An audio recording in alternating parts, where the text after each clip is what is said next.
باب اول شہریت سٹیزنشپ حاصلات تعلم۔ اس سبق کی تکمیل کے بعد طلبہ اس قابل ہو جائیں گے کہ شہری، عالمی شہری اور ڈیجیٹل یا سائبر شہری کے تصور کی تعریف اور ان میں فرق کر سکیں، انسانی حقوق کی تعریف کر سکیں، بنیادی انسانی حقوق کی وضاحت کر سکیں، حقوق اور ذمہ داریوں میں فرق کر سکیں، تنوع کی تعریف کر سکیں اور معاشرے میں مختلف گروہوں کی اہم خصوصیات کی نشاندہی کر سکیں، امن اور تنازع کی اصطلاحات کی تعریف کر سکیں۔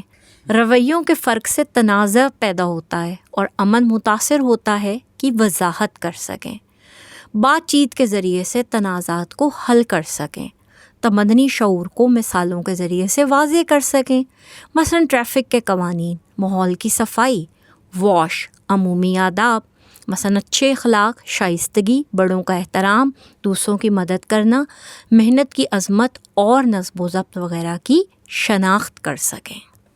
شہریت اور انسانی حقوق۔ شہری، پاکستان ہمارا پیارا وطن ہے۔ یہ 14 اگست 1947 کو قائم ہوا۔ ہم پاکستان کے شہری ہیں۔ ایک شہری کسی ملک یا ریاست کا رکن ہوتا ہے۔ کسی ملک میں رہنے والے شہریوں کو معاشرتی، سیاسی اور معاشی حقوق حاصل ہوتے ہیں۔ اس کے بدلے میں وہ اپنے تمام فرائض ادا کرنے کے پابند ہوتے ہیں۔ وہ ریاست کے سماجی اور سیاسی کاموں میں بھی حصہ لیتے ہیں۔ کیا آپ جانتے ہیں، قدیم ملک یونان میں غلاموں کو شہری نہیں سمجھا جاتا تھا، انہیں سیاسی حقوق حاصل نہیں تھے۔ شہریت۔ شہریت کسی شخص کی ایک قانونی حیثیت ہوتی ہے جس سے وہ کسی ملک یا ریاست کا باشندہ تصور کیا جاتا ہے۔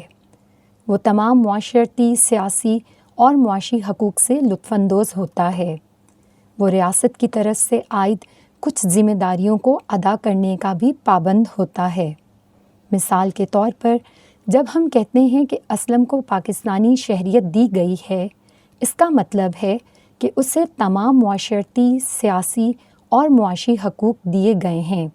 اسے کچھ ذمہ داریاں بھی دی گئی ہیں، جیسے وہ ملکی قوانین کی پابندی کرے، وہ پاکستان کی ترقی اور خوشحالی میں اپنا کردار ادا کرے۔ عالمی اور ڈیجیٹل سائبر شہری۔ عالمی شہری۔ عالمی شہری وہ ہوتا ہے جو دنیا کو سمجھتا ہے، وہ اس دنیا میں اپنے مقام سے واقف ہوتا ہے، وہ عالمی برادری میں ایک فعال کردار ادا کرتا ہے، وہ دوسروں کے ساتھ مل کر دنیا کو پرامن بناتا ہے، وہ پائیدار ترقی کرنا پسند کرتا ہے۔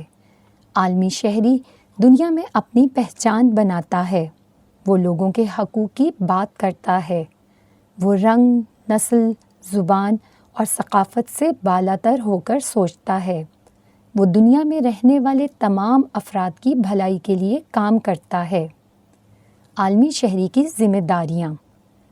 عالمی شہری کی کچھ ذمہ داریاں یہ ہیں: تمام لوگوں کے حقوق کا تحفظ کرنا، تمام لوگوں کا احترام کرنا، ضرورت کے وقت ان کی مدد کرنا، لوگوں کی فلاح و بہبود کے لیے وسائل کا مشترکہ استعمال کرنا، مسائل کو بات چیت کے ذریعے حل کرنا، اپنے ماحول کو صاف ستھرا رکھنا، قدرتی وسائل جیسے زمین، پانی کا استعمال احتیاط سے کرنا۔ کیا آپ جانتے ہیں، آپ پاکستان کے شہری ہیں، آپ کو تعلیم حاصل کرنے، صحت کی حفاظت کرنے اور اپنی رائے دینے کا حق حاصل ہے۔ ڈیجیٹل سائبر شہری۔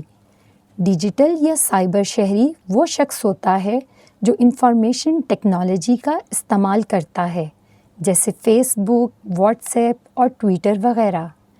ڈیجیٹل یا سائبر شہری کی کچھ سرگرمیاں یہ ہیں: ڈیجیٹل یا سائبر شہری انٹرنیٹ سے مکمل آگاہی رکھتا ہے۔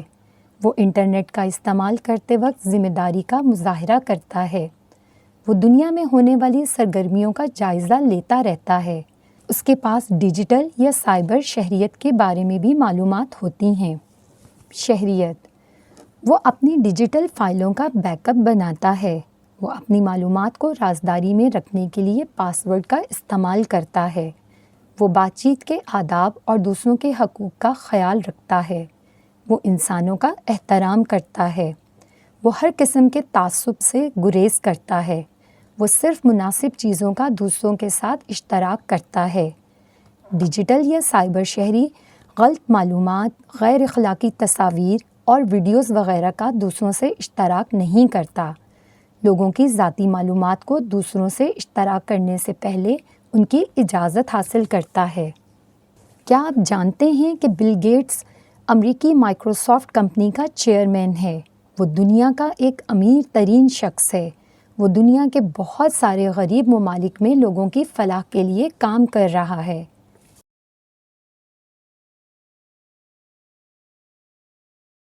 انسانی حقوق۔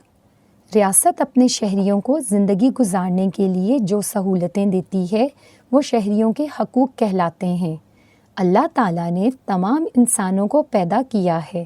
انسانی حقوق میں تمام انسانوں کے حقوق شامل ہیں۔ انسانی حقوق میں رنگ، نسل، مذہب اور زبان کی کوئی حیثیت نہیں ہے۔ تمام انسانوں کو جینے، خوراک اور تعلیم وغیرہ کا حق حاصل ہے۔ بنیادی حقوق اور انسانی حقوق کے درمیان فرق۔ بنیادی حقوق اور انسانی حقوق کے درمیان بنیادی فرق یہ ہے کہ بنیادی حقوق کا تعلق کسی خاص ملک سے ہو سکتا ہے، جبکہ انسانی حقوق کو عالمی سطح پر تسلیم کیا جاتا ہے۔ بنیادی انسانی حقوق وہ حقوق جو کسی ملک کے شہریوں کی زندگی کے لیے بنیادی حیثیت رکھتے ہیں، بنیادی حقوق کہلاتے ہیں۔ یہ حقوق ہماری زندگی کو پرسکون اور پرامن بناتے ہیں۔ کچھ بنیادی انسانی حقوق یہ ہیں: تمام شہریوں کی جان و مال کے تحفظ کا حق، تعلیم اور صحت کی سہولتوں کا حق، صاف پانی کی فراہمی کا حق، مذہبی آزادی کا حق، جائیداد کے تحفظ کا حق، کوئی کاروبار کرنے اور پیشہ اختیار کرنے کا حق، تحریر و تقریر کی آزادی کا حق، زبان و ثقافت کے تحفظ کا حق۔ ہر شہری جس کی عمر 18 سال یا اس سے زائد ہے اسے ووٹ کے استعمال کا حق ہے۔ حقوق کی اہمیت۔ ریاست انسانی حقوق کے تحفظ کی خاطر وجود میں آئی۔ ریاست کا بنیادی مقصد اپنے شہریوں کے حقوق کا تحفظ کرنا اور ان کی زندگیوں کو خوشحال بنانا ہوتا ہے۔